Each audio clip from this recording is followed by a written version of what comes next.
नाजरीन, हमारे पास भिम्बर जो ज़ेर इंतज़ाम कश्मीर है उसका डिस्ट्रिक्ट हेडकोार्टर, वहाँ से सहाफ़ी तशरीफ़ लाएँ।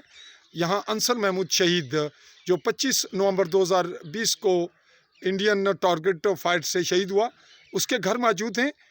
ये कहावलियाँ हैं और बैक साइड पे जो आप मकानात देख रहे हैं ये गढ़ी है, और उसके बैक साइड पे इंडियन आर्मी के वही मोर्चे और वही पहाड़ियाँ हैं जिनसे यहाँ की सिविल आबादी टारगेट बनती है, निशाना बनती है। और क्रॉस फायरिंग के दौरान मुख्तलिफ वाक़यात जो हादसात हैं वो रूनुमा होते हैं।